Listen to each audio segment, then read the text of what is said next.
মুমিনদের গুণাবলী আল্লাহ রাব্বুল আলামিন সূরা আনফালের 2 নম্বর এবং 3 নম্বর আয়াতে কারিমার মধ্যে আল্লাহ তাআলা পরিষ্কারভাবে তুলে ধরেছেন। আল্লাহ তাআলা বলেন, ইন্নামাল মুমিনুনা আল্লাযীনা ইযা যুকিরাল্লাহু ওয়াজিলাত কুলুবুহুম ওয়া ইযা তুলিয়াত আলাইহিম আয়াতুহু যাদাতুহুম ঈমানা। আল্লাহু আকবার। সাচ্চা ঈমানদার তো ওই সব লোক যাদের দিল আল্লাহ তাআলার কথা শুনে কেঁপে ওঠে। যারা ঈমানদার মুত্তাকি, আল্লাহ তাআলা তাদের উদ্দেশ্যে বললেন, সাচ্চা ঈমানদার ওই সকল লোক যাদের সামনে আল্লাহ তাআলার কথা বললে তাদের অন্তর কেঁপে ওঠে। এরপর আল্লাহ তাআলা বললেন, ওয়া ইযা তুলিয়াত আলাইহিম আয়াতুহু, যখন তাদের সামনে আল্লাহর কিতাব পাঠ করা হয়, আল্লাহর কিতাব পাঠ করা শুনে তাদের ঈমান বেড়ে যায়। সুবহানাল্লাহ। এটা হচ্ছে মুমিনদের গুণাবলী। এখন হচ্ছে আল্লাহর কথা যখন শুনবে তখন তাদের অন্তর কেঁপে ওঠে। আল্লাহ তো বলছে জান্নাত আছে, জাহান্নাম আছে। যারা কাফের তাদের তো ভয় নাই, জাহান্নামে যাওয়ার কোনো ভয় আছে বলেন? যদি ভয় থাকতো তারা ঈমানদার হইতো। যদি ভয় করতো তাহলে তারা কাফের হতো না, তাহলে তারা ঈমান হারা হতো না, ঈমানদার হতো। আল্লাহ তাআলা শুধু মুমিনদের সতর্ক করছেন, তোমরা যারা মুমিন তোমরা কখনোই ঈমান হারা হয়ে যাবে না। কারণ আমি আল্লাহ তাআলা তোমাদেরকে ওয়াদা করেছি, তোমাদের জন্য আমার পক্ষ থেকে বড় বড় পুরস্কার করা হবে, তোমাদেরকে পুরস্কৃত করব কিয়ামতের ময়দানে। অতএব তোমরা ঈমান হারা হয়ে যাবে না। এই জন্য আল্লাহ তাআলা বললেন, যখন তাদের সামনে ঈমানদার তো এই সকল লোকেরা যাদের সামনে আমি আল্লাহ তাআলার কথা যখন বলা হয় তখন তাদের অন্তরগুলো কেঁপে ওঠে। যখন তাদের সামনে আল্লাহর কিতাব পাঠ করা হয়, আল্লাহর কিতাব শুনে তাদের ঈমান আরো বৃদ্ধি পেয়ে যায়। আল্লাহর কিতাব শুনতে হবে। অতএব যখন আল্লাহর কিতাব যখন কেউ পাঠ করে, অর্থ সহ যখন আপনাদের সামনে বলবে, জান্নাতের কথা বলবে, জাহান্নামের কথা বলবে, জাহান্নামের ভয়ে আপনাদের শরীর কেঁপে উঠবে। যাদের আল্লাহর কথা শুনে শরীরের লোম দাঁড়ায় না, শরীরটা কেমন কাঁপে না, রাসূল বলছেন তারা কখনোই ঈমানদার হতে পারে না। আল্লাহর কিতাব যখন পাঠ করা হয় গভীর মনোযোগ দিয়ে শুনবেন।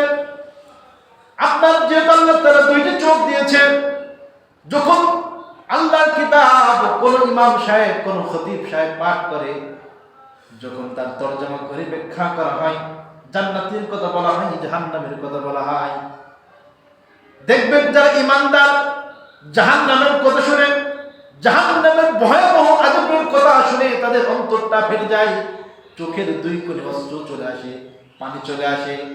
ঈমানদাররা কখনোই আল্লাহর রাস্তা ত্যাগ করে না। আল্লাহর রাস্তা তো তারা ত্যাগ করে না। যত কষ্ট হোক, যত দুঃখ হোক, যত অত্যাচারিত হোক, যত কষ্টের সম্মুখীন হোক, ঈমানদার যারা আল্লাহর উপর ঈমান এনেছে তারা কখনোই ঈমান হারা হইতে পারে না, ঈমান হারা হতে পারে না। অতএব যত কষ্ট আসুক, যত নির্যাতন অত্যাচারিত হোক না কেন, সে কখনোই সিরাতুল মুস্তাকিম এই পথ কখনোই সে ছাড়তে রাজি হয় না। ঠিক কিনা বলে? ভাইরা আমার, হাদিস শরীফের মধ্যে আছে, আর ঈমানদাররা তো দুনিয়ার মধ্যে আরাম আয়েশ করার জন্য আসে নাই। আল্লাহ নবীর জামানায় আল্লাহ নবীর সাহাবীরা যখন শুনলো দুনিয়া কিচ্ছু না, আল্লাহ তাআলা কিছুদিনের জন্য আমাদেরকে দুনিয়ার মধ্যে পাঠিয়েছে। আল্লাহ নবী যখন তাদের সামনে দুনিয়ার কথা আলোচনা করত, নবী যখন বলতো, আমার সাহাবীরা শুনে রাখো, এই দুনিয়া দুনিয়া না, এই দুনিয়া হচ্ছে ক্ষণস্থায়ী জিন্দেগি। কারণ হলো মৃত্যু একদিন আসবে, মৃত্যু এসে দুনিয়ার সকল স্বাদ তোমাদের থেকে উঠায় নিবে। দুনিয়ার মধ্যে তুমি যত রাজপ্রাসাদ করো না কেন, দুনিয়ার মধ্যে যত গাড়ি বাড়ি অট্টালিকা ধন সম্পদের মালিক হও না কেন, যত ক্ষমতাবান হও না কেন, যত রাজত্বের মালিক হও না কেন, যত কিছু হও না কেন, বড় কিছু হও না কেন, মৃত্যু এসে তোমার এই সকল পরিচয় তুলে নিবে। ঠিক কিনা বলেন? মৃত্যু এসে আপনার এই সমস্ত পরিচয় তুলে নিবে। এই জন্য ইমানদার হতে হবে। হাদিস শরীফের মধ্যে আছে, আদ-দুনিয়া সিজনুল মুমিন ওয়া জান্নাতুল কাফির।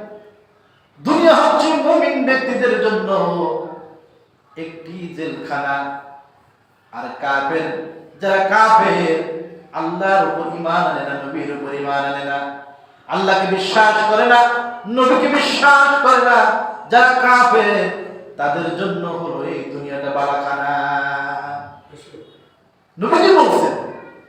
তাহলে বলেন তো, এই দুনিয়া কি আমাদের জন্য স্থায়ী জায়গা? স্থায়ীভাবে থাকবো আমরা এখানে? কেউ থাকবো না। নবীজির হাদিস প্রমাণ করে দেয়, যুগে যুগে যারা ইসলামের কথা বলেছে, কোরআনের কথা বলেছে, আল্লাহর আইনের কথা বলেছে, দুনিয়ার মধ্যে ইসলাম প্রচার করার কথা যারা বলেছে, তাদের উপর জুলুম অত্যাচার হয়েছে কি হয় না? বলেন তো, হয়েছে কি হয় না? হয়েছে। এই জন্য নবীজির হাদিস আজ দুনিয়ার বাস্তব প্রমাণ হয়ে যাচ্ছে। নবীজি বলছে, আদ-দুনিয়া সিজনুল মুমিন ওয়া জান্নাতুল কাফির।